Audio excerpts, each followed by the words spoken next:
ಮಾಡ್ಬೋದು ಅನ್ನೋದು ಮುಂದಿನ ದಿನಗಳಲ್ಲಿ ಗೊತ್ತಾಗುವಂಥದ್ದು. ಬಟ್ ಕುಮಾರಸ್ವಾಮಿಗಳು ಮಾತ್ರ ಟೆರಿ ಕಾಸ್ಟ್ ನಮ್ಮ ತಂದೆ ರಾಜ್ಯಸಭಾ ಸದಸ್ಯರು ಆಗಬೇಕು ಅನ್ನುವಂಥ ವಿಚಾರಕ್ಕೆ ಬಂದು ನಿಂತಿದ್ದಾರೆ. ಆದರೆ ಮಿನಿಮಮ್ 40 ಮತಗಳು ಬೇಕಾದ ಕಡಿಮೆ ಅಂದರು.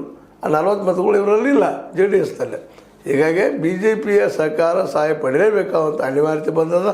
ಹೀಗಾಗಿ ಬಿ ಜೆ ಪಿ ಇದನ್ನು ಒಪ್ಪಬಹುದಾ ಅನ್ನುವಂಥದ್ದು, ಅಥವಾ ಮೋದಿಯವರು ಹೇಳಿದ ಮಾತನ್ನು ಇವ್ರು ಕೇಳಲಿಕ್ಕಿಲ್ವ, ಸಾಧನಗೌಡ ನೀವು ಬ್ಯಾಡ್ರಿ ಅಂತ ಬಿಡಲಿಕ್ಕಿಲ್ವ, ಇವೆಲ್ಲರೂ ಈಗ ಚರ್ಚೆ ವಿಷಯ. ಏನೂ ಆಗಲಿ, ಇದು ಅಂದುಕೊಂಡ್ರೆ ಸುಲಭವಾಗಿ ಹೊಂದಾಣಿಕೆಯಾಗಿ 2028ರಲ್ಲಿ ಕಾಂಗ್ರೆಸ್ಸಿಗೆ ಸವಾಲು ಹಾಕುವಂತಹ, ಅದರಲ್ಲೂ ಮುಖ್ಯವಾಗಿ ಗ್ಯಾರಂಟಿಗೆ ಸವಾಲು ಹಾಕುವಂಥದ್ದು. ಯಾಕಂದರೆ ಇವತ್ತು ಜನಸಾಮಾನ್ಯರು ನಿಧಾನಕ್ಕೆ, ಅದರಲ್ಲೂ ಕೆಳ ಮಧ್ಯಮ ವರ್ಗದವರು, ಬಡವರು ನಿಧಾನಕ್ಕೆ ಈ ಫ್ರೀ ಬಸ್ಸಿಗೆ ಅಡಾಪ್ಟ್ ಆಗ್ತಾ ಹೊರಟಿದ್ದಾರೆ. ಯಾಕಂದರೆ ಫ್ರೀ ಬಸ್ ಎಲ್ಲಿ ಬೇಕಾದ್ರೆ ಹೋಗ್ಬೇಕು ಕರ್ನಾಟಕ ತುಂಬ ಅನ್ನುವಂಥ ಕಾರಣಕ್ಕಾಗಿ ಮೋಸ್ಟ್ಲಿ ಹೆಣ್ಮಕ್ಕಳು ಒಂದು ಸೈಡೆಡ್ ಆಗುವಂಥ ಸಾಧ್ಯತೆಗಳು ಹೆಚ್ಚಾಗಿದ್ದಾವೆ. ಮತ್ತು ಜೊತೆಗೆ 2,000 ರೂಪಾಯಿ ಪ್ರತಿ ತಿಂಗಳು ಬರುವಂಥದ್ದು, ಮನೆ ಹಿರಿ ಒಡತಿಗೆ, ಇಂಥವೆಲ್ಲ ಕೆಲವು ಪ್ರೋಗ್ರಾಮ್ ಗ್ಯಾರಂಟಿಗಳಿಂದಾಗಿ ಬಿ ಜೆ ಪಿ ಮೋಸ್ಟ್ಲಿ ಗೆಲ್ಲೋದ್ರಿಂದ ದೂರದ.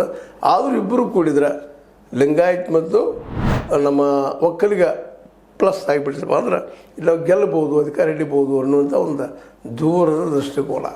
ಆದರೆ ಇಲ್ಲಿ ಇರೋದು ಏನಪ್ಪ ಅಂದ್ರೆ ನನ್ನ ಮಗ ಸೇಮ್ ಆಗಬೇಕು ಅಂತ ಇಬ್ಬರಲ್ಲೂ.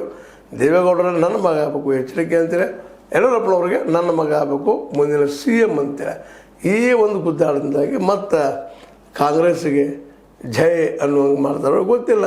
ಯಾಕಂದ್ರೆ ಇಬ್ಬರು ಕುಡಿದ್ರು ಸಹಿತ ಈ ಸಲ ಮೆಜಾರಿಟಿ ಅವರು ಸುಲಭಿಲ್ಲ ಅಂದ್ಕೊಂಡಷ್ಟು. ಯಾಕಂದ್ರೆ ಮೇನ್ ಇರೋದನ್ನ ಗ್ಯಾರಂಟಿ ವರ್ಸಸ್ ಏನು, ಒಂದು ಗ್ಯಾರಂಟಿ ವರ್ಸಸ್ ಇನ್ನೊಂದು ಗ್ಯಾರಂಟಿ ಕೊಡಬೇಕು, ಇಲ್ಲ ಏನು ಕೊಡದಿದ್ದರೆ ಬಿ ಜೆ ಪಿಗೆ ಭಾಳ ಕಷ್ಟ ಆಗ್ತದೆ.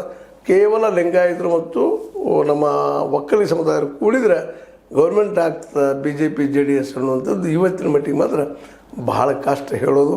ಆದರೂ ಏನು ಗೊತ್ತು, ಏನಾಗ್ತದೆ ಗೊತ್ತಿಲ್ಲ ಭವಿಷ್ಯದಾಗ ಅಂತ ಹೇಳ್ತಾ ಅದು ತಿಕ್ಕಾಟ ಮಾತ್ರ ಹತ್ತಿಸ್ಕೊಳ್ಳಲ್ಲ. ಯಡಿಯೂರಪ್ಪ ವರ್ಸಸ್ ದೇವೇಗೌಡ, ಇದರಲ್ಲಿ ಯಾರಾಗ್ಬೋದು, ಏನು ಅಂತ ಯಾರು ಗೆಲ್ಬೋದು ನೋಡೋಣ ಅಂತ ಹೇಳ್ತಾ, ಇದು ನಿಮ್ಮ ಲೈಕ್ ಆಗಿರ್ಬೋದು. ಲೈಕ್ ಮಾಡಿ, ಶೇರ್ ಮಾಡಿ, ಕಮೆಂಟ್ ಮಾಡಿ, ಜೊತೆ ಸಬ್ಸ್ಕ್ರೈಬ್ ಮಾಡಿ. 60 ನ್ಯೂಸ್ ಅರ್ಥ ಸತ್ಯದ ಕೈಗಳಲ್ಲಿ ವಂದನೆಗಳು.